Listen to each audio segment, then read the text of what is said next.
Well, good evening, everybody, and welcome back to another episode of Down the Wrestling Rabbit Hole.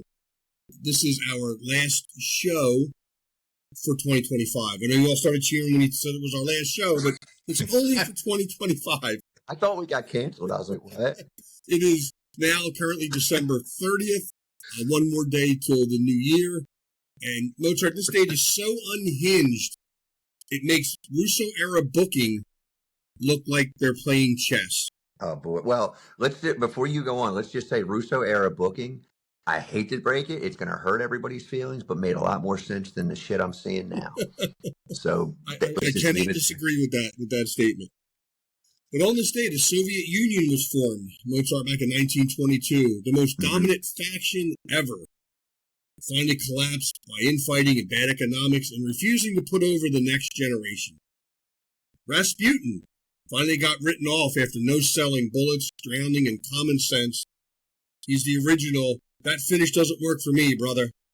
Saddam Hussein, his arc sadly came to an end. One of the most uncomfortable finishes imaginable. No rematch, no screwy DQ, just silence. And because chaos demands balance, it's LeBron James's birthday, Mozart. I'm sure you know who LeBron James is. Oh, absolutely. Meaning today exists purely to ignite the GOAT debate that will outlive us all. Empires rise, empires fall and implode. Everyone swears the booking was better when they were a kid. And today we're going to overanalyze, overbook, overdo everything in pro wrestling and maybe pretend we don't regret this show later when we go off the air.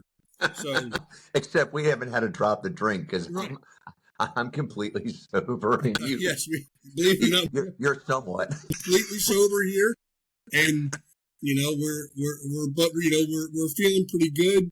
It's been a good 2025 for us, Mozart. We started this journey down the rabbit hole about 4 months ago.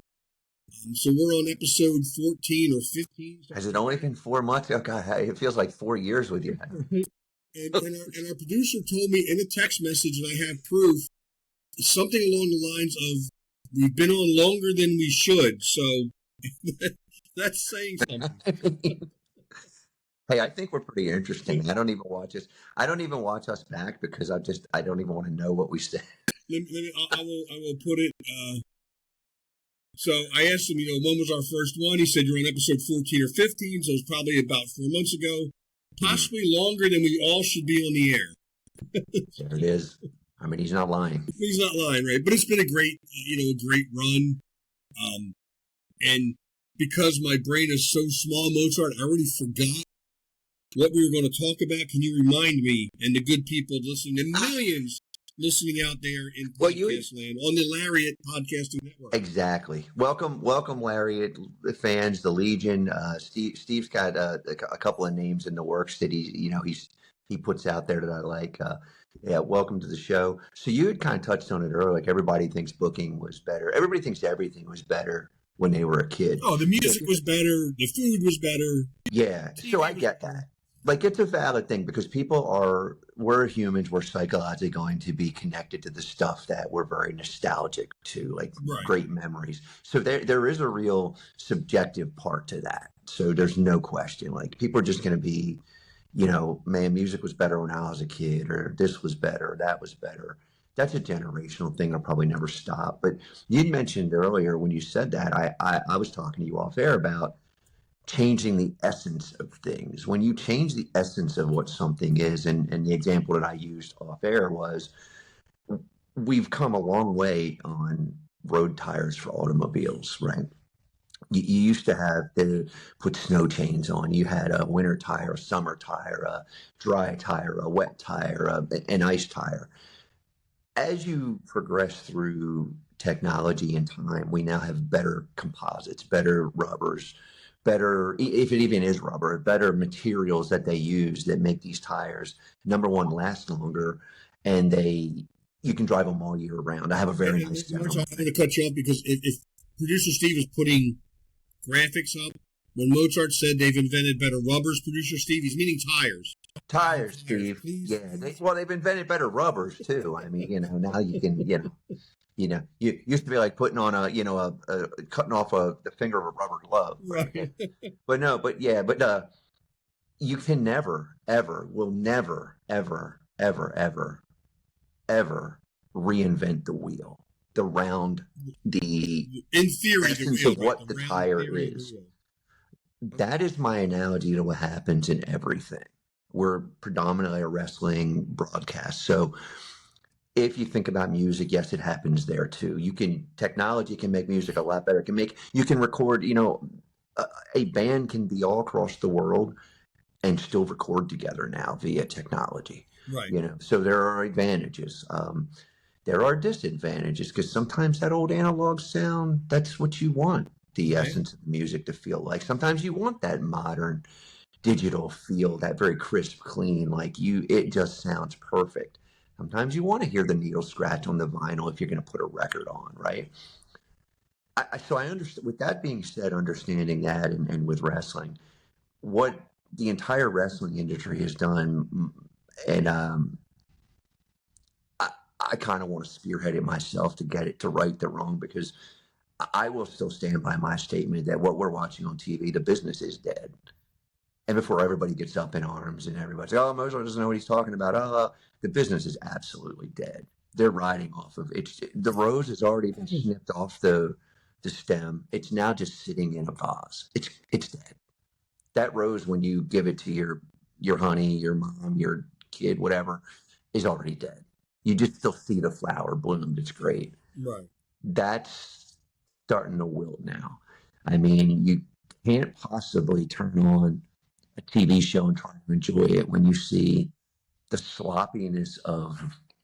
Now, I'm a trainer and I was trained to wrestle, but even as a fan, you'll notice that you might just not know what you're looking at when you see how sloppy certain people are. And I'm not going to call anybody out specifically, because you can turn on the TV and you'll see it yourself. Falling all over the place, can't be in the right positions, can't make anything look real. You can't suspend your disbelief.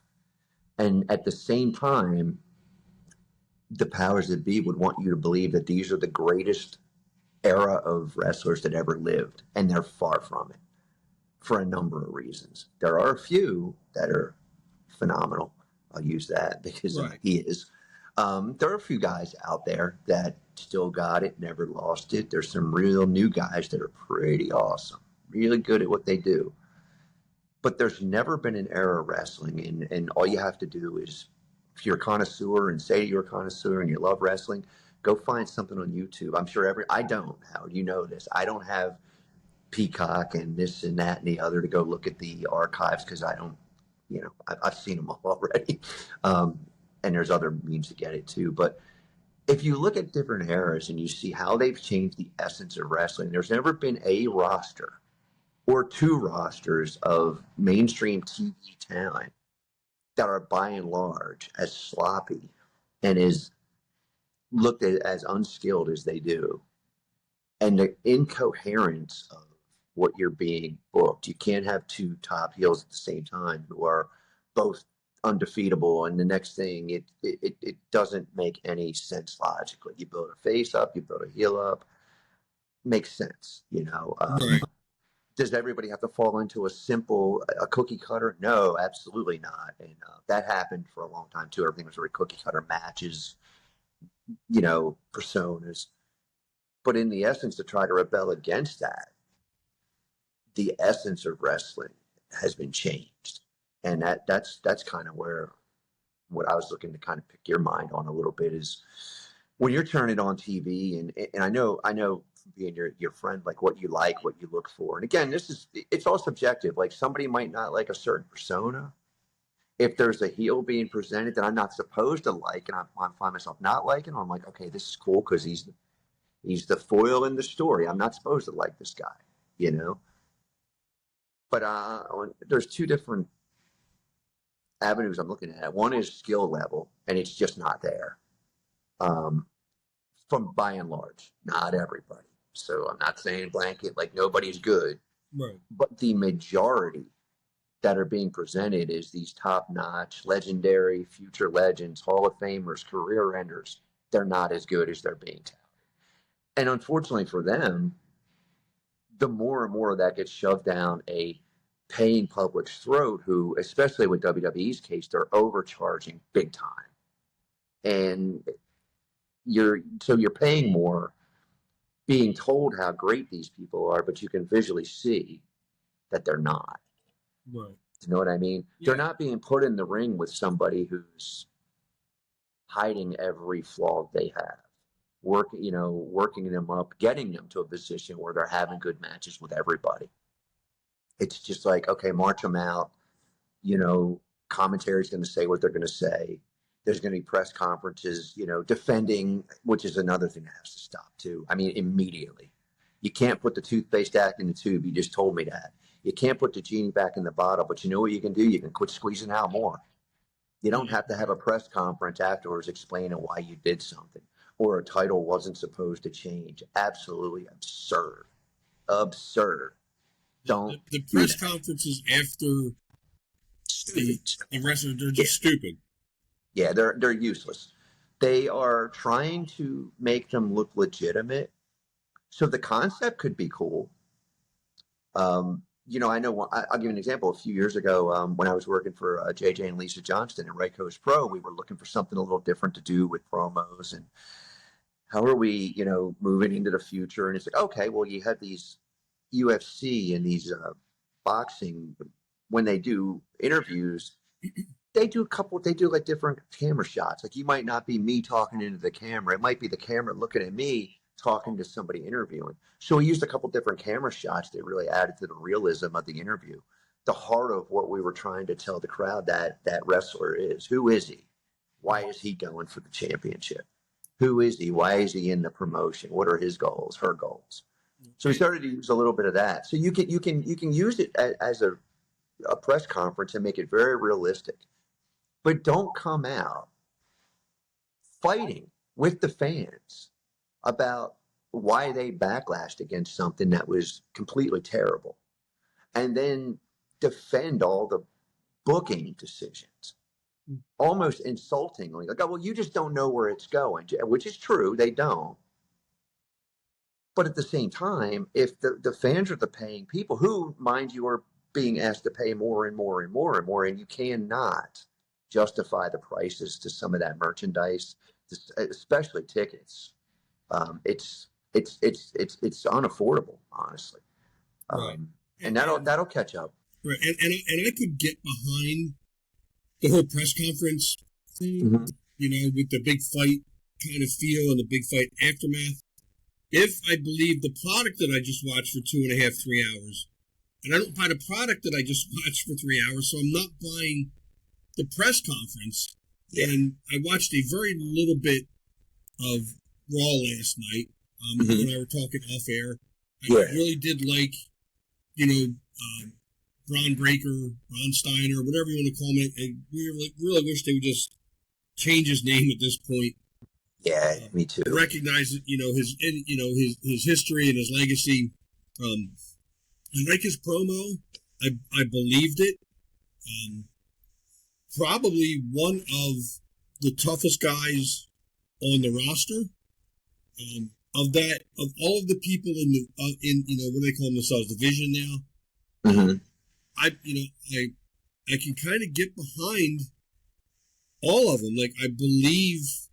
Well, you're looking at whether you like them as people or you like them as performers or not. You're looking at athletes who so hate on Logan Paul all day long. He's an athlete. Theory looks great. I love the way Theory looks now. I mean, he looks like a tough guy right now. He looks the Browns. Exactly, yeah. So when you like, I think that's a great point. I was thinking, if you can buy into 2-3 hours worth of product, then have a press conference and make it very realistic. Like, bring those guys out, talk about what they did, what they're going to do, why they did something. Keep it within the confines of what you want the people to buy into, and not come out and defend the booking decision, because that's all they are. Is ultimately, at some level, it's either a pat on the back because, hey, look how great that went over, or it's whoa, you have no idea what you're talking about, even though we charge you $8,000 for a front row seat. Right. And you just don't know where it's going.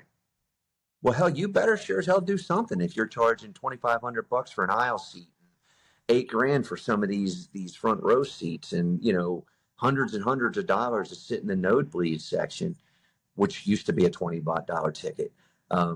You know, you can't come out as the owners and the bookers and the guys in charge and start backlashing the fans because they just don't know what they're talking about. It's like, well, apparently they do. Right. So, Yeah. And like I said, I don't think anybody really put me outside the vision because I do believe, they're all athletes. You and I have talked about it on here, off air, that, Logan Paul probably throws the best working punch in the business. I would say at this point, it's not even probably. They should probably all get with him and take a lesson, to be honest with you. And, just their work ethic, their style, their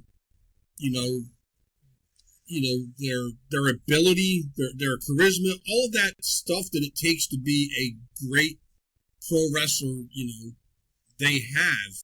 And of course they get the added heat because Paul Heyman's with them. And what it looked like to me was you have a very young, hungry lion about to devour I don't know what WWE champion he is, whatever he is, because again, we can go down that rabbit hole of two champions, which makes as much sense as two opponents. But I was trying to explain that to my buddy the other day. I was like, so we grew up watching it together, and we're talking about it, and he's like, so what's like going on? Like, I was like, well, there's two main championships in one company. I was like, how do you have an undisputed? You can't be the WWE undisputed champion when you have a WWE World Heavyweight Champion. You can have a different company come in. There's nothing about that makes logical sense. So again, the essence of wrestling is dead. Died. So I see this hungry young kid that wants to, and I believe in it because just the way he delivered his promo, that he wants to kill CM Punk. Well, he doesn't look like he's playing. No. And that's a term that we used to use training, like, don't play wrestling. And I'm like, what does that even mean? Like, I'm not playing. I'm here getting, like, bumped around and busted up. But he's not out there with half a smirk on, kind of having he's out there. You believe what he's saying. Right. And now, and people say, well, bad guys smirk all the time. There is a time for a guy to smirk. CM Punk said something and Braun's like, yeah, okay. But he's not out there smiling the whole time.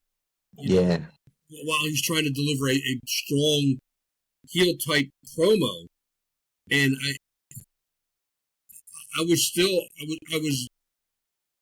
really, impressed with Braun Breaker, but then I was kind of underwhelmed with CM Punk, almost like he didn't know kind of where to go. Like he almost looked lost out there a little bit. I don't think it took away from it at all, but you really now look at the age difference when you get somebody that young. Braun Breaker, what's he, 28, 20-something? I don't even know. I think he's early. I couldn't tell you. He looks like early 20s to me. He looks pretty young. Look it up, because you know what happens if I try to. He's 28. He's 28, okay. And a 40-ish something CM Punk, who looks like he's almost in his mid-50s. You see it, like the huge, a big age gap between the two. And I'm like, I'm thinking the whole time, it may not be the right time for Braun Breaker, but it's time. I think he's going to beat Punk. At least I hope he does. I don't know. I mean, what's the right time? I mean, you can say, I think from a trained eye standpoint, I might be able to look and say, oh yeah, they're not ready for that spot yet, or not. But when you consider and I'm not saying he's not, I'm just saying when you look at what they've presented as top notch and greatest of all time and best ever and 78 times as the champion, 18-time tag champions. When you look at it from that perspective, he's no less ready than anybody else would have ever been. He's pretty smooth in the ring. He looks devastating in the ring. He's got a good move set. I mean, his characterizations, his personifications of who he is are just over the top enough, but not enough to be superhero-ish and unbelievable, which is a heel. You wouldn't want that anyway.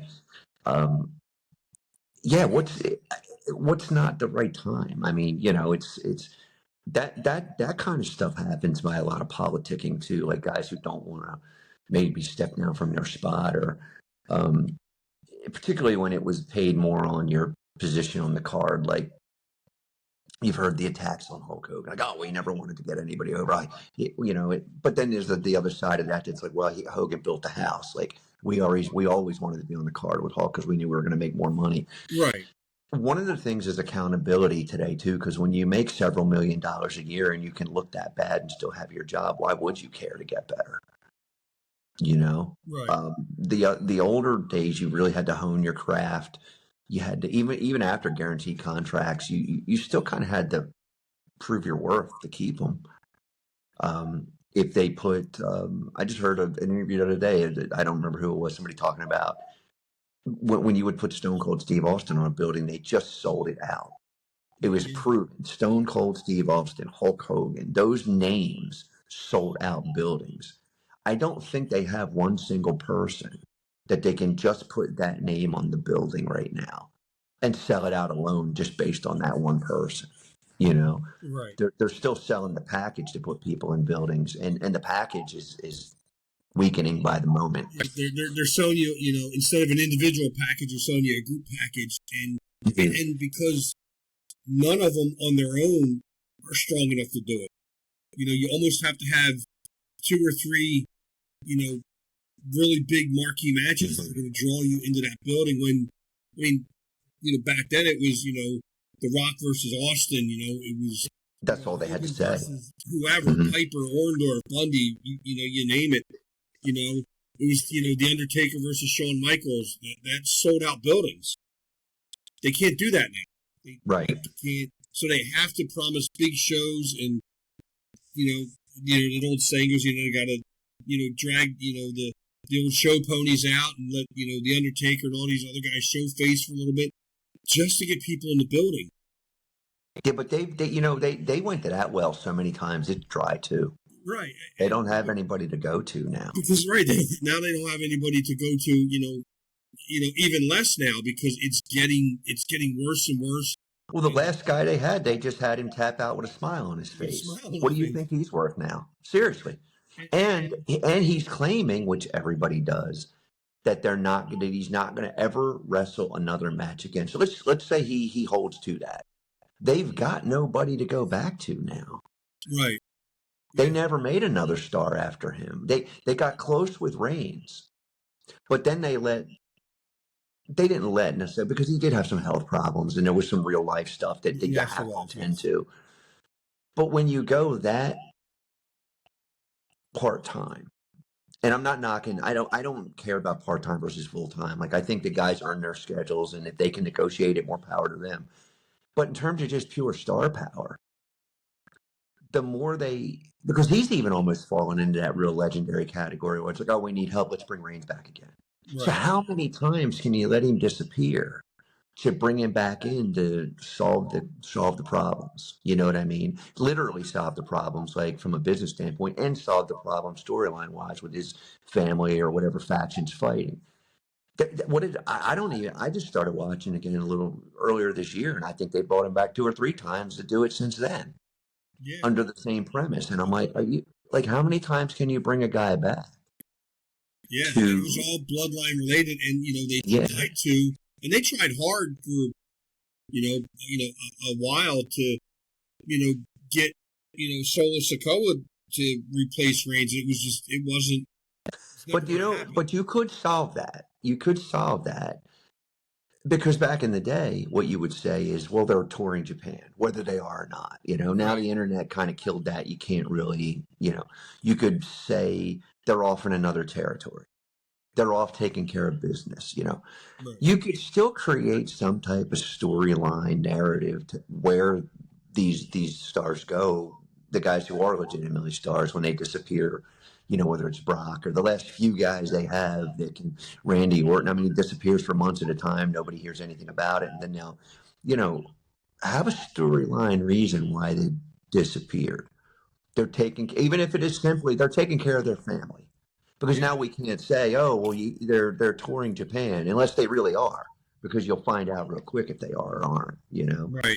They're touring Australia or they went to New Zealand. You can't say those things now unless they're really occurring. Right. But there are ways to put a little mystique around it, not just, oh, by the way, fans, we want to tell you $8,000 a seat, which that was a real price if we looked that up at one point, was it not?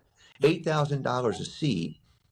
But we only got Roman Reigns for 4 dates this year. So you're just going to have to, we're going to tell you how we're going to book them ahead of time.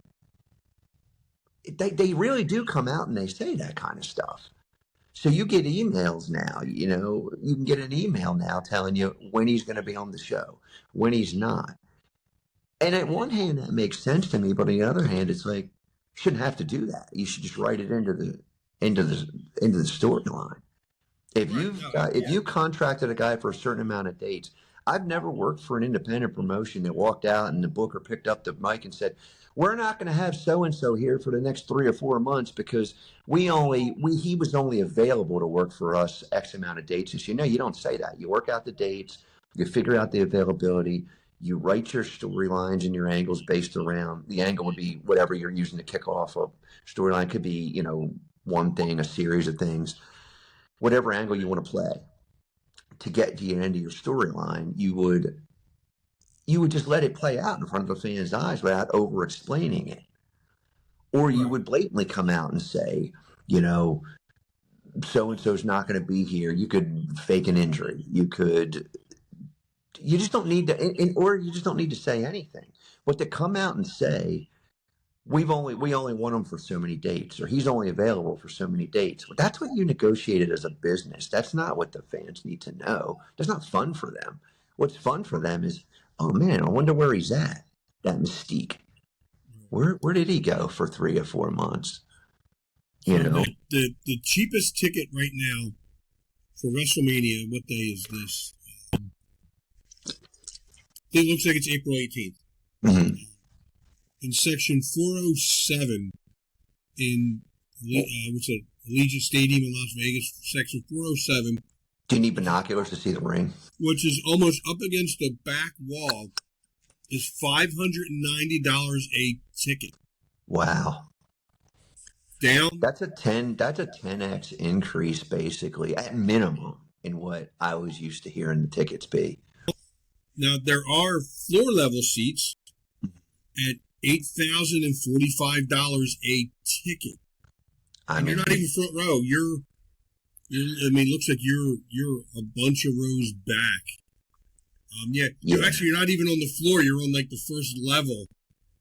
I don't know. There's no floor seats left. It don't look like they're all gone, so they don't have prices. But yeah, $600 per ticket. Plus fees. Plus you got to get there. Unless you live in Vegas, you're getting a hotel. And whatever. You can't take a family of 4 to a WWE, pay-per-view. And yes, I said pay-per-view, not premium live event, because it's still pay-per-view. But it's... Well, yeah, when you had to buy the extra, upgrade the app or buy the new app or something, you're still paying to view it, right? You're still paying somebody to view it. Exactly. So you call it whatever you want. You can call it, it's an exclusive. All right, well, you still got to pay for it. So, but they're pricing, just like Hogan, built the house, right? Everybody says, Hogan built, everybody wanted to be on that show, blah, blah, blah. They're pricing. I wouldn't have complained. Right. They're pricing themselves out of, they're pricing the people that built that building, to pay those salaries right out of the business. Pro wrestling's never been a high dollar man's sport. It's been listen, not to sound insulting because I'm one of them, it's been a poor man's sport. It's blue collar, very middle class, affordable entertainment. Bobby Heenan said it on if you think about the times, yeah, packing their lunches and if you go back to where it started, you just told me and showed me you got these great books on the history of wrestling. It is a very, very, very workman level sport. Catch as catch can starts in Lancashire. Wigan became famous for the hook wrestlers. They were fighting on concrete, they were betting their money. At the end of the day, the day's wage, that's serious stuff. Your day's wage in a day when you need that in 1880, 1890, and they're fighting for the money. It was a very blue collar sport. Yes. Whereas, baseball has its roots in, it's a very American sport. It's a very, everybody gets behind it. It's all American. It's baseball, so it has its own history. American football has its own history, but wrestling was always that very affordable from a spectator, even for performance. You didn't need a lot of equipment to do it. You didn't have to go buy helmets and bats and gloves and, and you didn't have to have a field to do it on. You could just wrestle anywhere. You set up a ring or you set up a mat. So the roots of wrestling have always been a very blue collar, is my point, Yes. And they're pricing the blue collar guys out of it. And the guys that are paying all of this money to see these shows aren't going to be able to sustain the business for any length of time because they're not the passionate people that are in. They're more than likely not buying merchandise, which is where the other end of the money comes from, the merchandise and all of that stuff. No, they are probably buying the food, the beer, the popcorn, hot dogs and stuff out there because they're probably going to want to eat there. But they're not buying the Braun Breaker T-shirts. They're not buying the Uso sunglasses or the LA Knights. That they're not because they don't have they're not that passionate fan and they're not going to wear it anywhere. I had wrestling T-shirts growing up that I wore everywhere. Yeah. And at that time, the only way to get a wrestling shirt was to go to a show. They didn't sell them in Walmart, on Amazon, in Target, in JCPenney. They sold them at the wrestling show. So it showed that you went to a live event, whether it was what they used to call a house show, which was usually never on TV, or you went to a pay-per-view, you got a shirt, and you got some kind of souvenir, a hat. And I had plenty of shirts growing up, that had Hulk Hogan on it. I actually had a Four Horsemen shirt because I loved the Four Horsemen. I always thought they were cool. Had Ric Flair shirts. Had Magnum TA shirts. So those people that are paying $8,000-$10,000 a ticket, aren't buying all that extra merchandise. So that end of it's going to suffer as well.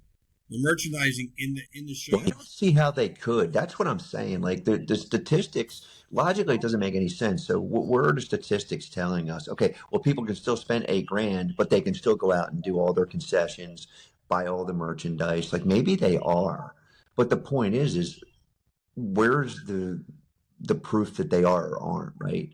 And it doesn't seem like they would. I can tell you, if I paid $8,000 for a ticket, I'd probably be walking there. Like I just don't understand how.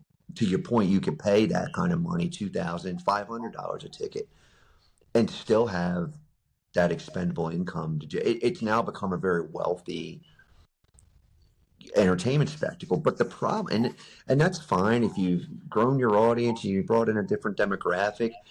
Number one, I would never. It's a huge mistake to get rid of your core audience, which is the blue collar middle class, mostly. American people, and even across the world, it's just never been something that cost you an arm and a leg like this to go to at any other time in history. So if you're going to up that price and say, okay, well, if football games and baseball season tickets are $20,000 or whatever, like that's a lot of money. Number one, these are diehard sports fans who've probably followed these teams generationally through their parents or some type of lineage. Wrestling, I don't know. Wrestling was always like, well, I'm not going to kind of latch on to my dad or my mom's or my grandparents' wrestling, Right. So you kind of find your own thing, which we've seen that over decades, and you so you're pushing out that demographic that might not be able to afford, or let's just take out their affordability, just that they might not want to pay that kind of money. And here's the biggest issue: who, no matter what kind of lifestyle you lead, where your social standing is, would want to pay $8,000 to see somebody miss 18 spots, be 5 feet away from somebody when they throw a punch?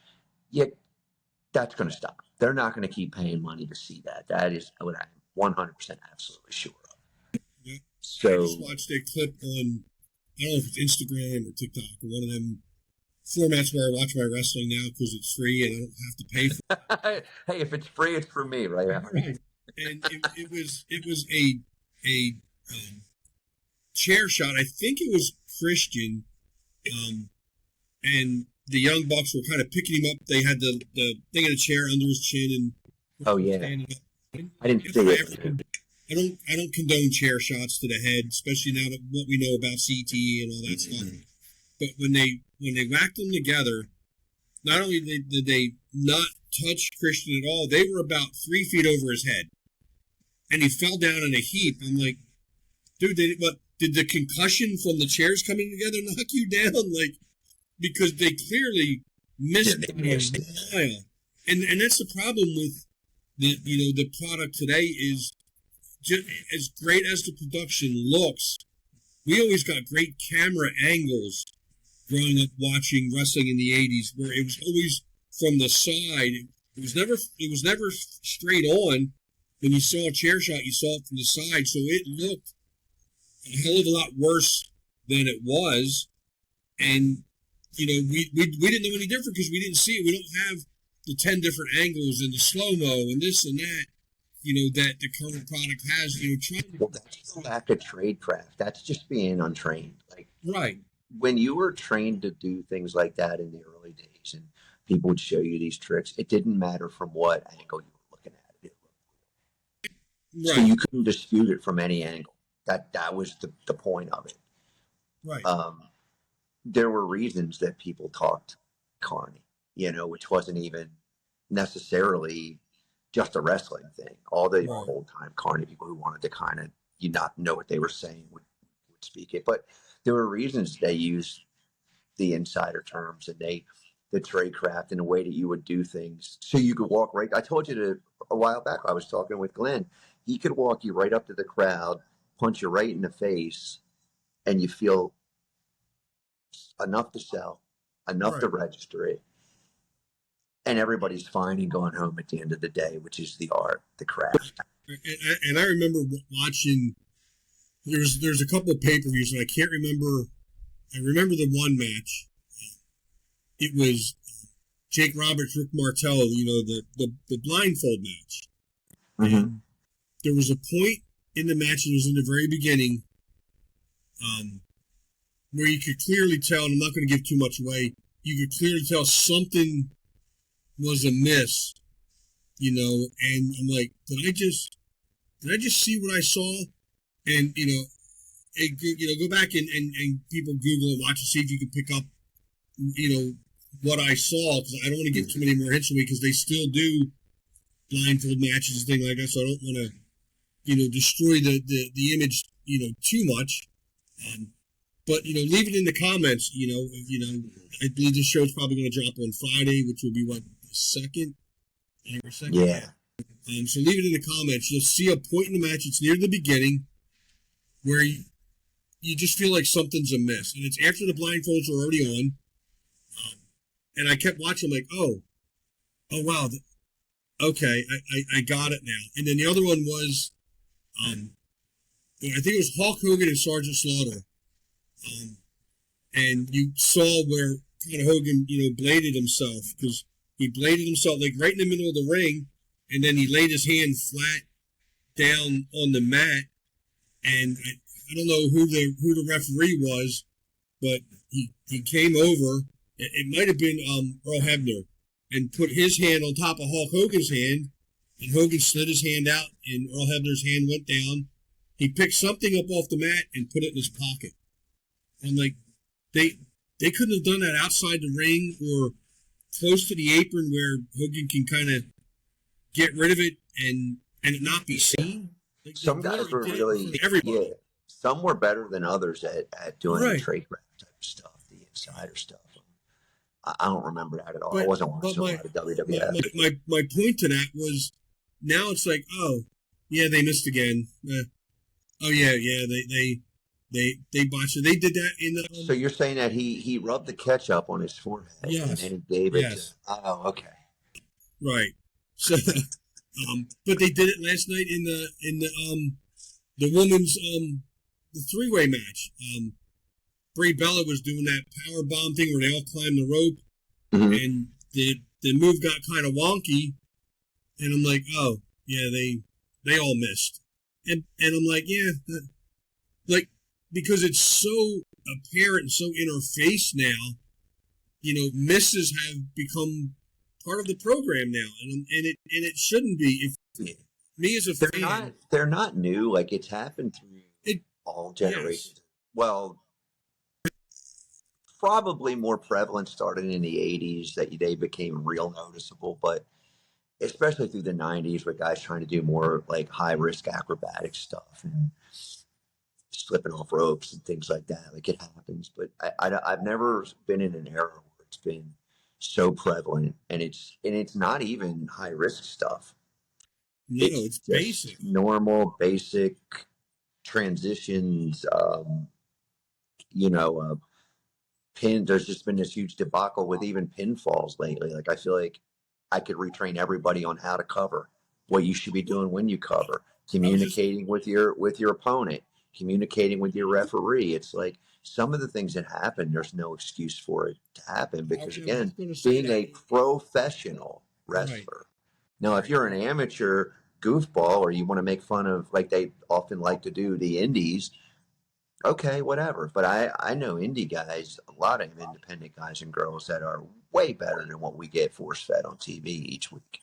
Right. And it comes down to, back in the 80s, yes, there were missteps, there were mistakes, but those guys... It's called covering it up and not being over... Much better covering it up than yeah.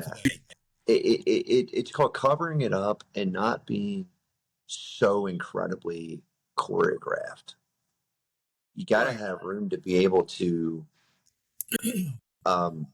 breathe in the match, Yes. Again, talked about it a few weeks ago. Like, how important is it to get every single spot that you talked about or the producer told you you're going to do, or agent, whatever they're calling them? It's not. It's really not. It's not integral to the end of the match. It just hurts the overall product when the kids are going home talking about that more than they're talking about their favorite star. Right. And if it's not, and we've talked about this, and I think you even brought it up. If you try something and it doesn't work and it's not integral to the finish, move along. Move on, son. Let's keep going. Yeah. My kids who have all watched, American Tail, keep moving, Fievel, keep moving. Like, just just keep it moving. Don't stop. Yeah. Go on to the next. And I can tell you that we used to get a lot of constructive criticism for getting back to a spot. If there's something that's really integral to the match, that's fine. If you've deemed it integral to the match, who is anybody to say it's not? I would be willing to bet it's not. But if you've deemed it that, then okay. But to keep going back, doing the same thing time after time, instead of just letting it breathe, doing whatever you're going to do, then you work back into that sequence, then you get hopefully to where you need to be. So you just can't keep repeatedly trying to do it over and over again. And that's happened several times in the last several months that I've watched, I'm like, and I thought about that, and just again, it's no secret I've never taken a bump. I don't care to, but I'm thinking, just as a fan, you might though, because I'm gonna put some roast beef down on the floor, and you just boom. If I do a move, let's say I try to power bomb you, and I can't get it.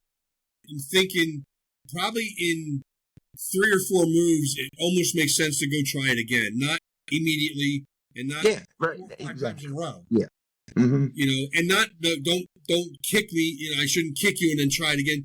Let's build to it. Let's get 3 or 4 moves in, and then all right, I've worn you down enough again. I'm going to try it again, and then hopefully I hit it. That looks more fluid than you trying it 5 times and finally getting it on the 6th try, which is ridiculous. Yeah. Mm-hmm. And again, it's the essence of it. It's like, that move can't be that important. Like, yeah, if it's your finisher, you should be better at it than what you're doing. So maybe change your finisher. Yeah, and try something different. But the overall essence of it and the basics of pro wrestling. First of all, we discussed it's not that hard. It's good guy versus bad guy. Bad guy, will win.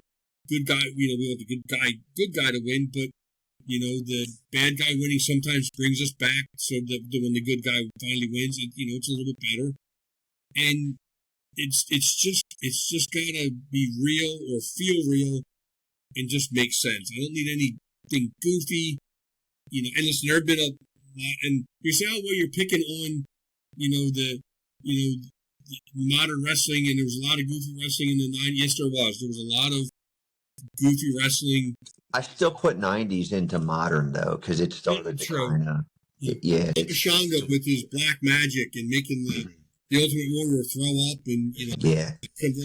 That's a little goofy. Okay, I get it, But then again, I believe The Undertaker was a dead guy that couldn't be beat. But again, it comes down to, I believed one guy, and I just didn't believe the other guy. I just didn't. And some of it's goofy, some of it's cartoony, but make it look good. That's all it's got to be. Just make it look good. Please, I'm begging Trips, Tony, if you're listening, I know you're listening, make it make sense, man. Please. Yeah. Help me help you. Sell more tickets that way, and then you can, hire Steve Zapf to write for you and produce for you. There you go. It'll all be okay. The sole reason for this show to exist, every rabbit hole really gets us to why is Steve Zapf not booking for one of the major companies? Right, well, that's obvious because I haven't hit the lottery yet. You can't spend my money to start a wrestling promotion. So yeah. Why wouldn't anyway? I wouldn't even start a promotion with your money, to be honest with you.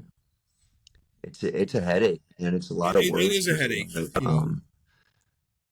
Some people think it's really fun, and it is interesting. Like, it's really cool, but it definitely comes with its own challenges, especially when you don't have a good core group of guys that are kind of all on the same team, so to speak, and especially when you get to the major promotions where it's there's still not as much because of the guaranteed contracts and the big money, but there's still that concern of, I know guys are probably worried about being out for too long and being injured for too long, but it's a product of the style of the high impact of the high risks that they put themselves at for little reason.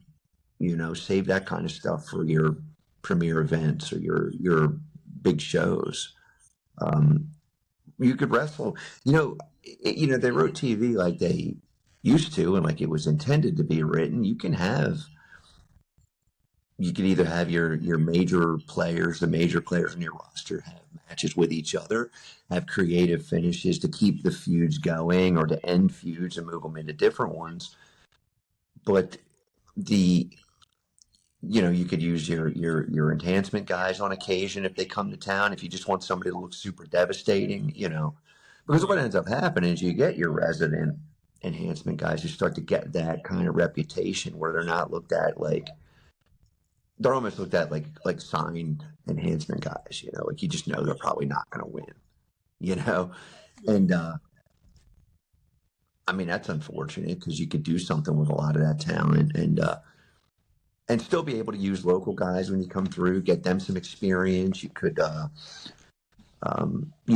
do creative finishes to keep the feud going. Like, one of the things that they got really terrible at in what they now deemed the Attitude Era, was you can't really think back and remember a lot of times the baby faces ever really got retribution, unless you count Austin. They just continually buried baby faces to the point where that's why everybody thought the heels were so cool, because it's like, why do I want to cheer for this guy who's never going to win? I end every show, every Monday Night Raw would go off the air with this cliffhanger, and the baby face is getting his ass beat.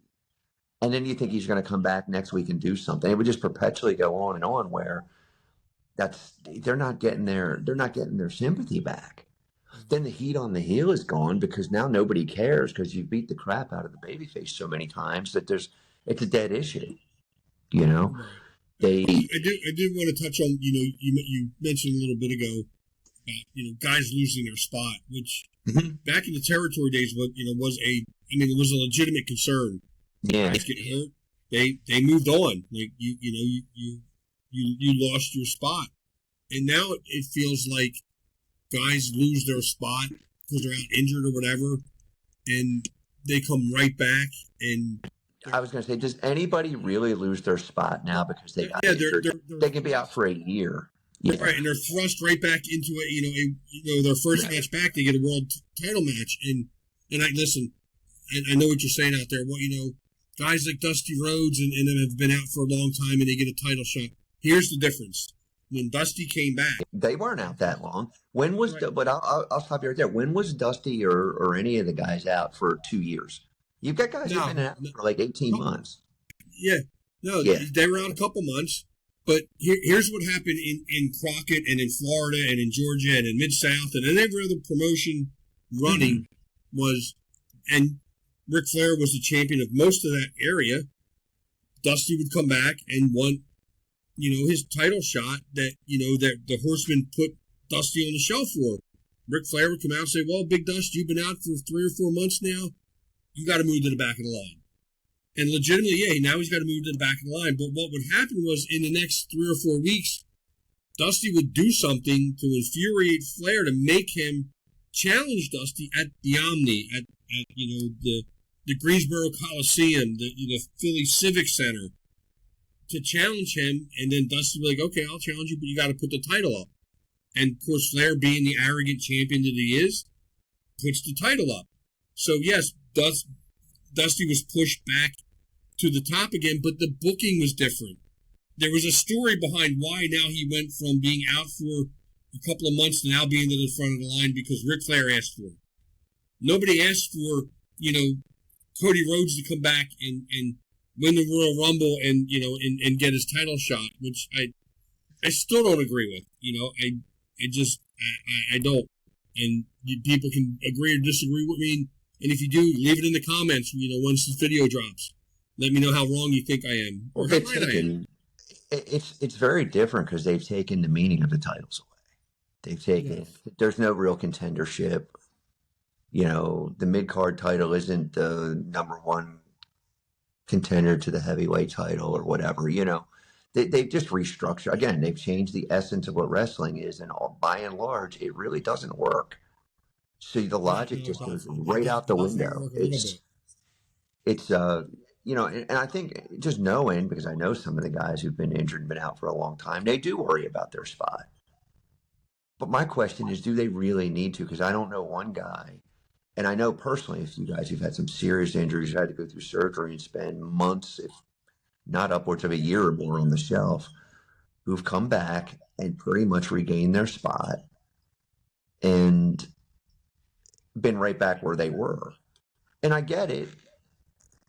But again, it's because in today's world, it's such a high risk world that it's almost like they expect people to be injured and out, because they do so many high risk spots. A lot of, I know it's been in the news recently with wrestling is landing on their head. I know, I think William Regal made a comment about wrestling safer, and which kudos to him. I saw Kenny Omega got on board with that. Like, hey man, we gotta, guys are, and this is not just career ending. This is could be life ending. This could be life ending, yes. And I got news. Some of these guys that are heroes to the fans that do all these crazy high risk stuff and they half kill themselves, if they even get back in the ring, they won't be the same.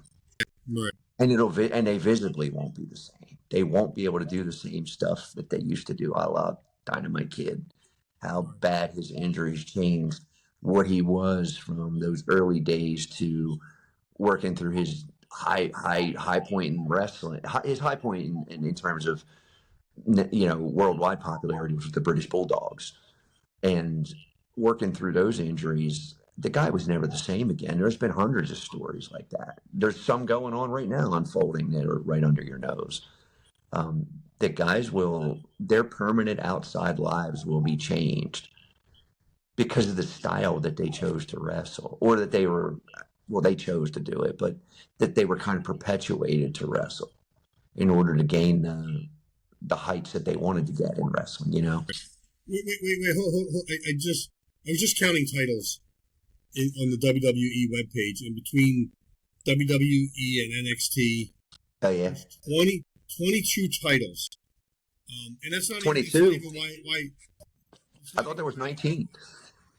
That's not even why I stopped you. I just scrolled through, and you hit on it earlier, and I didn't even bat an eye. But then you got Cody and Punk, and your girl Stephanie and Jade, Dominic, Carmelo and Maxine, Chelsea Green, the Kabuki Warriors, the Wyatt Six, and I expected to see AJ Styles and Dragon Lee's picture down there. However, I don't. I see the Usos. Oh yeah. They moved the.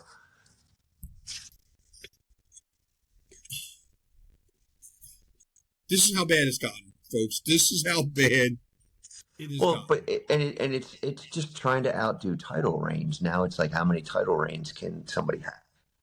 How many title reigns can they break? It makes them mean nothing. If they all do it, what's so special now? Nothing. Not a thing. Nothing. If you had a roster, somebody once said it, and it could have been Jim Cornette, it could have been somebody else. I don't know. If you had a roster full of Andre the Giants, why is Andre special? Right. You know what I mean? How shocking was it to the wrestling world when Ivan Koloff beat Bruno Sammartino for the title? I was a kid, but it was a pretty big deal. Yeah. It was a huge deal. Ivan Koloff finally ended the reign of the guy that really ruled, the WWF for 8 years or so, whatever. It was a pretty long run. It was a very longer than Roman Reigns is, and we can say that for another round. We just looked it up. It was something like 7 years straight. Then there was like a break, and I think it was an 11-year, something like 7 years straight, but like 11 overall, something like that. It was a long time. And now it's like, oh, so-and-so's got the title this week. Okay, well, who's going to hold it next week? Like you said, there's no... Well, everybody gets a turn, too. Like, that's the thing. Right. It's always like, it seems like most everybody gets a turn, and that's how it feels. That's how it's felt for decades now. Like, everybody gets a turn. Okay, now it's their time to run with it. And then creating all these different titles, it makes everyone mean less. Yes. I don't think you need 3 or 4 mid-card titles and then 3 or 4 women's mid-card titles. You certainly don't need 2 top heavyweight titles, because, again, I'll say it, and I said it from day one, this supposed brand split's been a farce to begin with. It's ridiculous. It never worked. It never will work. It never could work. It's a dumb concept. It's not even on paper is that one good. You are the same company. You don't have championships of shows. That's never been a thing. And who thought that was going to stick anyway? Because all they do is just, interchange the rosters. Right. The premise to the pay-per-view has always been your heavyweight title was defended, your mid-card title was defended. May or may not have your tag team title defended on a particular pay-per-view, but most of the time it was. But now, and in WWE's defense, WrestleMania's got to be 2 nights if everybody defends their title that has one. And I would bet you that they don't. I bet you that every championship isn't defended. So why do you need 2 nights when you don't even get your championships on there? Right. Right. And that's my point. Is your pay per view should be your top talent, should be all of your top people, your top angle, your top storylines, whatever. Yeah, and that's where literally feuds are put to rest, or the feud changes a little bit. The big four, that's what they were for. They were for feuds. Did you ever hear the comparison of like I was when I was a kid, obviously, I mean, most kids my age, like we're growing our hair long, listening to like heavy metal, hair metal from the LA scene was like the big deal in the mid to late 80s. But all the artists would say we knew it couldn't last. We knew it wasn't going to last. And as I've gotten older, I'm like, well, I didn't really. I was like, well, how did you know? It was everything was more and more excess. Like if one guy did X amount of drugs, the other guy had to do more, and then he overdoses and he's dead. If somebody makes a hit album, they're going to hire 15 different bands that look and sound exactly like that band, put them in a studio with that producer, and they're going to make it sound just like that record. And that formula works for a real short period of time. That's what they're doing in wrestling, is they're copying everything. Like the greatest of all time, 17 reigns, 9 reigns, 10 reigns, 14 reigns. Everybody's got to outdo everybody. To what point? They all, do some crazy stunt and break their necks, and then there's nobody left to wrestle. I mean, it seems like sometimes that's where it's heading. You're going to have so many titles that nobody's not a champion. So if everybody on the roster is a champion, like my point is, where do you end it? And that's why that type of music back in the day, there are still some records that hold up and stand the test of time, but most of it became overproduced, bubblegum, silly nonsense. The hit songwriters it was fading out. It was you had guys writing songs for other people, owning each other's rights. And what happened was that scene died, and it died fast and hard in about 1991 or 2. Yeah. And then in comes a different style. It couldn't sustain itself. It couldn't. Right, because the tours were getting bigger and bigger. Stages were getting bigger and bigger. Light shows were... Everybody was trying to outdo each other with stage shows, production, how many hit songs they could get on one album, even behind the scenes, who could out party each other, and who was out drinking each other, who was out drugging each other, who had more women, who had more dudes. If it got really excessive, is what I'm saying, and that's what it feels like that a lot of entertainment has gotten to me now. Certainly, wrestling, is had a much longer run than that late '80s run with that type of music, which was massively made people millionaires and billionaires. It was massively popular. But wrestling is still riding off the coattails of what Steve Austin, The Rock, and that era did Taker, Shawn Michaels. Like they're still kind of riding off of those guys' coattails and legacy. Cena, they tried real hard, but I've always thought that he was an amalgamation of a mess to begin with. Like I don't think that it's ever a good idea to split your crowd where one side Cena sucks, one side is we want Cena. I don't think that's ever a really good idea. It's not a football game when you got opposing teams. Well, you have opposing teams, so one side's for the home team, one side's not, or however they would seed them. I don't know. But when you're to have one half of the arena shitting on the same guy that the other half loves, where does that leave the heel that he's supposed to be going against? And I'll tell you, without question, it leaves the heel flat. So that's kind of where they screwed up with him from the beginning, in my opinion. Right. Did he get pretty huge? Yeah, but I would argue that he didn't sell tickets like Austin, like Rock, like his, he didn't cross over pop culture quite as much. But yeah, he is the voice of Honda, so I guess he did pretty well. I just think that I would have done a lot of things different creatively with him. I definitely think he's a star. I just think that they really, really, really messed up. And I think that they really embarrassingly messed up his last run. Like, there was nothing about his last run that I enjoyed except that tremendous match with AJ. Right. Yeah. and I say it all the time. I just want my wrestling back, and I don't know what we got to do to. Now you see certain glimpses of it, like you watch things last night. I enjoyed some matches. I enjoyed Ray. Ray Mysterio is one of my favorites. I enjoyed Ray last night. I think Theory's really good. Um, I think there's a lot of really good talent. I think that it's a matter of positioning them, moving them up. Like what happens now? You got they just brought up three great dudes from NXT, right?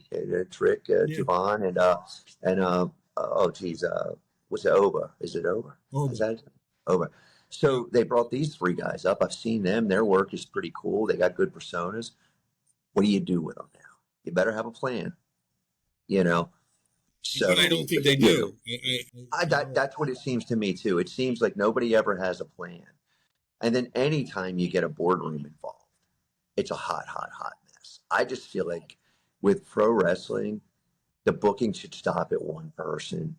And if you have a committee that throws you some ideas, like that's probably necessary, especially with the size of the company and the amount of talent you're dealing with. But when it's just everybody wants their idea in, and we're going to do this and we're going to do that. Let me handle this guy. You handle that guy. I'll book this guy. Like, let me handle this, and I'll just give you the paper to sign off on. Like it just gets too convoluted, and you end up with the mess that you see. Right. Yeah. No. So, I agree. I don't know. Just don't know where it goes from here. Like I said, I think it's dying. It's been dying, and the roles have now been reversed. You have to hire Steve first. Right. You got to hire Steve, and then and then everything will be okay. And then but it seems like the good, independent, pro wrestling, promotions that are out there are where it's at because they're more real. They make the most sense. And it's just like the script has been flipped a little bit. Like now it looks like WWE and AEW is really almost a bad indie show, really. It should have been the way it should work is like when you had a territory system. Like it wasn't like one. Because I just heard this the other day too. I forget who I heard talking about it. Maybe it was Shivani or somebody. I listened to one of his clips where he was saying like Georgia Championship Wrestling was just a regional promotion with national TV. Really, that's exactly what it was. So when you talk about like a different territory, like you weren't sending somebody somewhere because you didn't start somewhere and it was like, oh, okay, they're no good. Oh, this one's better than the other one. Maybe some of them got hotter at different times at different periods, but it wasn't like one was necessarily overtly better than the other. And then with the independents, like you had really good independents, and then you had some ones that were kind of like suspect. And then the big TV companies and the national companies could go look at the independents and see who's doing well. What guys were making waves? What their real when they send in reels to get hired, like their highlight tapes or whatever.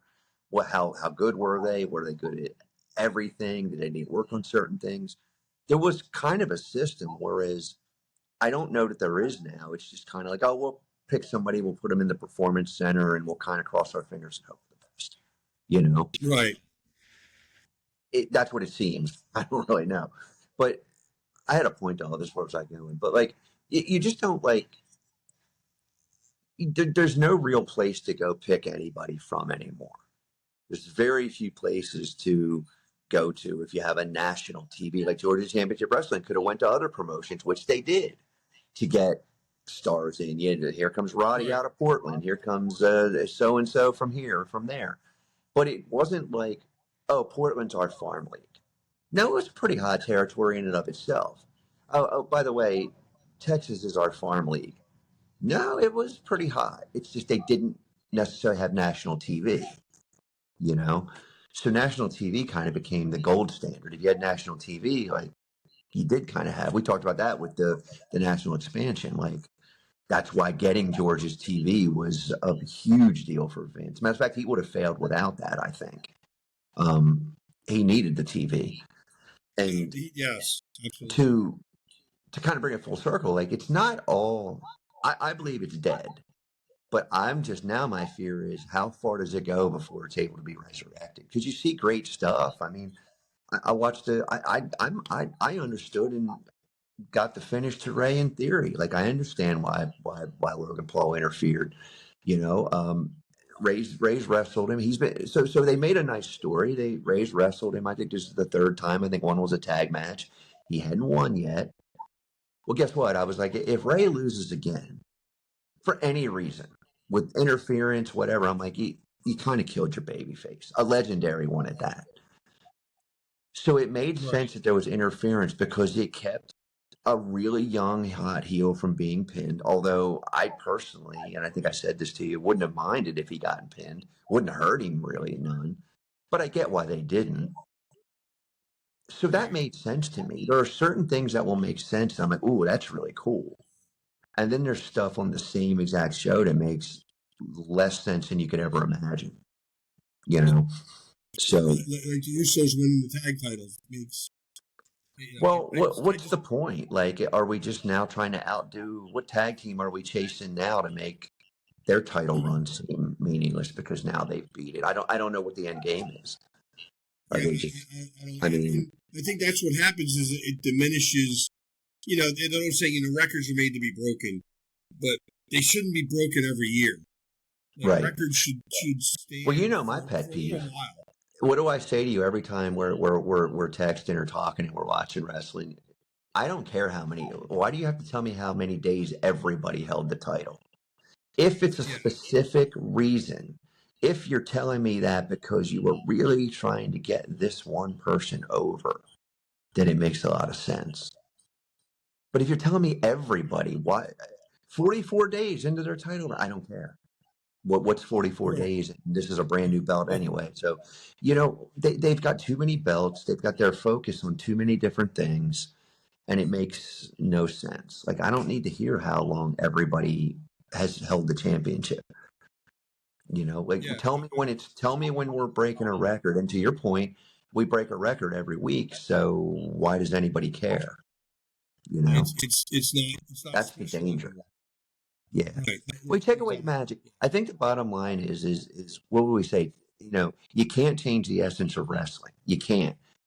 Put some magic back into it, some mystique, and then you'll start to see a little bit of a peak. Fans won't be as vocally upset. You'll probably start to see some ticket prices, some sales go up. Well, if you lower the prices so they can afford them in WWE's case. I don't know, man. Like, I just don't have a lot of fun, like, watching some of this stuff. I enjoy my friends that I see on TV. I support them. But by and large, overall, like, I'm not having a lot of fun like I do when I go and watch an independent show and I see these young guys up and coming and trying to make a name. And, even if I were to see, and I don't typically, but even if I were to see a bad match on an independent show, I'd rather sit down and talk with the guys and maybe say, hey, what happened out there? Hey, hell of an outing, but you had some hiccups. What happened? And let them open up, and then you try to start to understand, so you don't make the mistake, or if you know how to help them fix it, you help them. Like, I think there is a big responsibility to some of especially the independent veterans, to try and help some of the younger guys. But the other side of that is they're going to have to want the help too, Right. But I don't see terrible. When I go to an independent show, I know what I'm getting. I expect what I'm going to see at a certain level of talent for the most part, unless I know the talent. I know that they're elevated and they're really good at what they do. But when you talk about a national product, you don't want to go to see the National Football League, the NBA, Major League Baseball, the hockey, NHL. You don't want to go see any of these guys out there flubbing like this is their first game they've ever played. And that's unfortunately what you get with WWE a lot of times, So they can't ask those prices for that kind of product. Is how I'll end my spiel tonight and get off of my soapbox for Steve. Steve's writing me a song. We're gonna commission Jukebox Hero. We're gonna do a Weird Al thing. We're gonna go Soapbox Hero. It's me. Well, yes, we should actually start filling the rabbit hole in. It is again our last show for 2025. And it's been a great year. Mozart, the 4 or so months we've been Well, together. let's take it out on a positive note then. Let's talk about some of your favorite stuff that you saw this year on TV, like from a national perspective. Like what was some of the cool stuff that you think that you love to see keep going? Match a performer like anybody. What I really wanted to see that I didn't get, Santa didn't bring me this year. Oh boy! I thought they were going to, and again because of injuries, they called it audible. But I really wanted to see the Bronze kind of terrorize the tag team scene a little bit. I wanted to see them together. I thought they would be great. Yeah, it's a monster team that you can't. Who's going to beat them? They're it's that monster team like the Road Warriors, like Demolition, like the Russians. And I'm not talking about the Iron Sheik and Nikolai Volkov. I'm talking about the Russians from Jim Crockett. The Iron Sheik was from Iran anyway. Right. Whatever. The Steiners. Monster tag team that, like, when you look at all of the tag teams in, even across both brands, who's going to beat them guys? I just wish they could have gotten a little bit of, tag team gold, under their belt for a little bit. As much as I was, slamming and bashing, Logan Paul early. I really have good things from him. I'm really impressed over the last, probably since SummerSlam with the whole Jelly Roll thing that they did. I thought, he, especially on, I don't know, whatever late night show he was on, where Jelly Roll put him through a table. I thought he made Jelly Roll look good. I thought they all did, Orton and McIntyre, and it's things like that you like to see happen, and it gives me a better, appreciation for, Logan Paul and those guys. I had higher hopes for that. But other than that, man, I can't remember because I watched so little, mainstream wrestling. It's hard for me to say that this is what stuck out. This, this is what I remember. But I have high hopes for, I guess, the vision going into 2026. I think they're gonna make an impact. And just see where they go. Yeah. I don't know what they're, because obviously with a group like that, two of them are probably going to be paired up in a tag team. Would love to see Theory and Logan together, since it couldn't be the Bronze, and just leave, Bronson as kind of the, the heavy, the Arn Anderson of the Four Horsemen. Just kind of put him. It feels like a good number for a faction. I think when you grow it any more than 4, it starts to get a little bit. The Dangerous Alliance worked, but I think that when you grow it more than 4, it starts to get a little tough to book everybody. Because, like you said, with 4, you can have one main guy, you can have your heavy, and you can have a tag team out of it. It kind of almost fits really, really nicely. It's the perfect formula, and honestly, I can almost see them pulling a horseman type maneuver where, honestly, I know Arn was, the TV champion for a long time, but, they used Arn as a measuring stick for Ric Flair and somebody that could stop a threat. Well, that's really cool. You just made me stop. I mean, you probably were thinking of this, but yeah. So what if they, if Breaker does become the heavyweight championship, then what a great storyline that you got to get through Bronson Reed to get them. I'm not even going to consider you unless you can get through this guy. You know what I mean? Like that's a cool thing to do. Right. And, now you got to tackle this. And then you put your general manager guy. Which I love the general managers too. I think Pearson, Aldis are great. You put Pearson in a position where he's got to say something like, "Hey, man, look, if he can't beat my guy, how can he be?" Because again, we don't really have contenderships anymore. We pretty much make matches on the fly, right? So it's a great way to say, "Hey, I'm not wrestling that dude unless he can beat this guy." And then your authority figure is left to say, "Well, I get what you're saying. I make the matches, but that makes a lot of sense. There's so many things you could do with that. As long as you can make it. And what it does is it preserves Braun Breaker as strong, but it gives him that Tully Blanchard kind of cowardice thing. Like, I'm not going to fight him. He's got to go through Bronson first. And it puts him on a pedestal too, to where like his persona feels like I'm not. If you can't beat my guy, then what? And that was that was kind of like a real thing, back in the day, where you had a policeman if there was somebody that was coming after the champion, and they thought, hey, maybe that guy's not trustworthy, and he might be able to snatch the NWA World Title, and maybe you wrestled a guy that you might not want to end up in the ring with legitimately, and you might end up getting it handed to you. Right. Yeah. That was a real thing. That was a real role back in the early part of the 1900s. But what about the independent scene? Like, who's grabbing your eye in terms of talent? Some memorable stuff you saw. I was really impressed. With actually a couple of guys. First was last year's ECWA Super 8 winner, Leo Sparrow. Oh, yeah. Thin guy, thin build, sleek. I think his catchphrase is the son of the sun. Just a phenomenal young talent. Again, won the Super 8, which is coming up again in March. Can't wait for that. Really impressed with the guy we've had on our other podcast, Shea Morgan.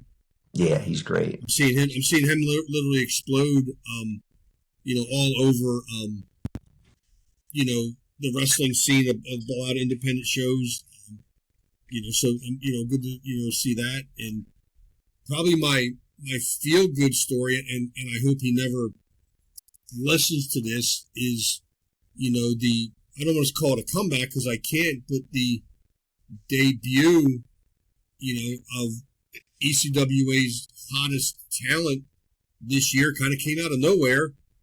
And he's actually one half of the ECWA Tag Team Champions, Cheyenne Ortiz, kind of fulfilling a childhood dream, of becoming a wrestler and capturing gold.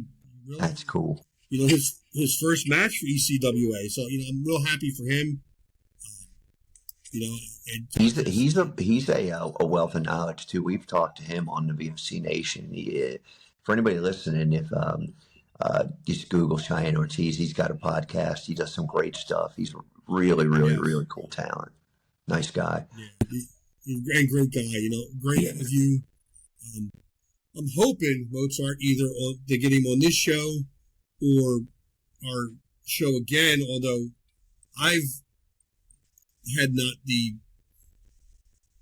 loosely I'll use the word privilege of interviewing him, and that's the guy that's been ducking me for well over a year now, the ECWA Heavyweight Champion L.A. Vin. I want to get him on the show. I don't know why he won't return my text. Oh boy, he's going radio silent. So show him your press credentials. You're like, listen, man. Right, I gotta see it. I want to see it. ECWA just had their Christmas show. This past week, I believe. I don't know if it was Christmas Eve.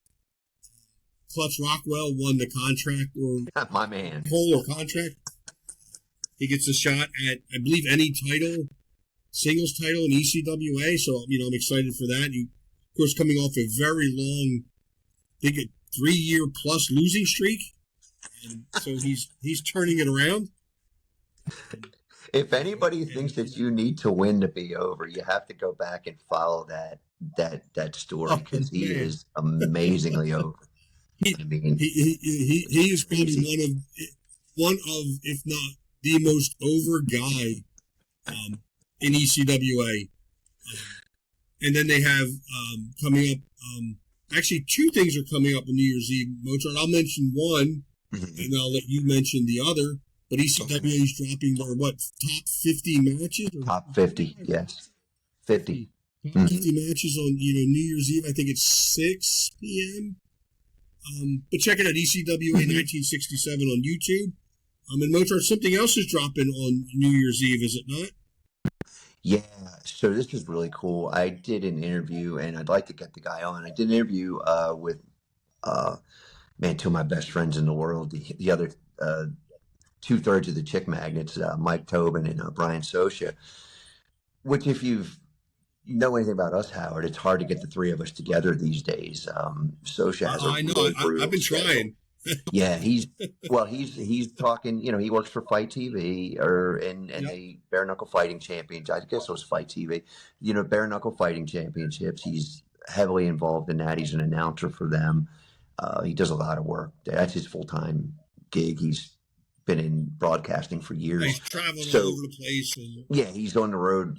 I don't know, 3-4 days a week. But we did an interview with Chris that drops tomorrow. It's about a 3-hour interview, but it covers our singles career individually and what we did at the Chick Magnets collectively.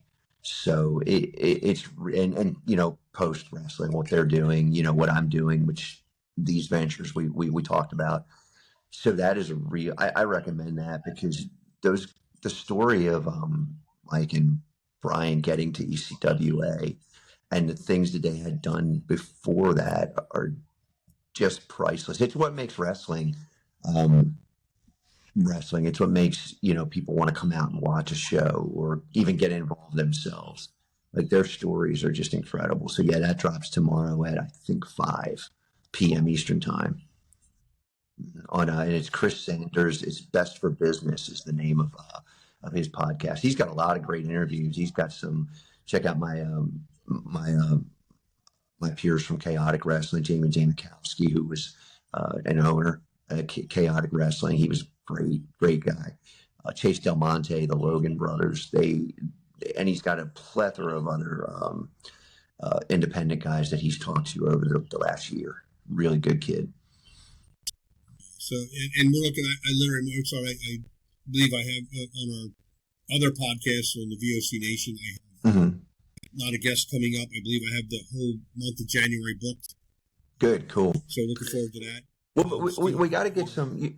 We'll get some people on the rabbit hole too, because I feel like we've kind of dug it as deep as we can on where wrestling is right now, what we think could improve it. And kind of the state of it. I'd like to get some other guys in on some fun conspiracy theories, you know, like what they think about it. I believe Steve said on the 13th or whatever, I believe our second show in January, I believe, somewhere around there, he's got a guest lined up. So once we get that confirmed, that'd be awesome. We'll let you know. But yeah, we are working on getting guests on this show, so you don't have to just listen to us two goofballs talk. So, well, that's right, man. It's been a great 2025, man. Looking forward to 2026. You know, everybody out there, everybody have a safe New Year. You know, be safe, be smart. You know, and let's take 2025 out with a bang and go charge full speed ahead into 2026. Guys, thanks for joining us, man. I appreciate it. You know, it's been a great time. You know, and again, looking forward to doing more of this in 2026. I love doing this. Of all the things that I do, even in what do you call that, Mozart? Your shoot job, like your real job. Yeah, I'm doing this the most. Yeah, I love talking wrestling, and I love having Mozart on as my tag team partner. It's been great.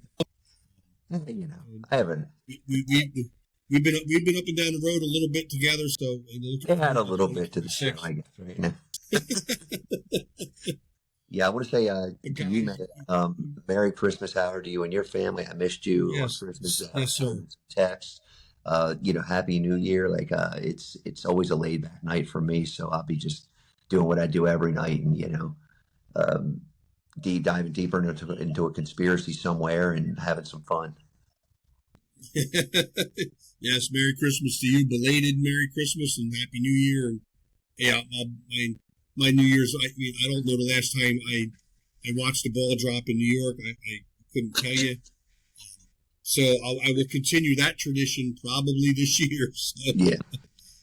It's been a while, but again, looking forward to doing this again next year, guys. Have a great time.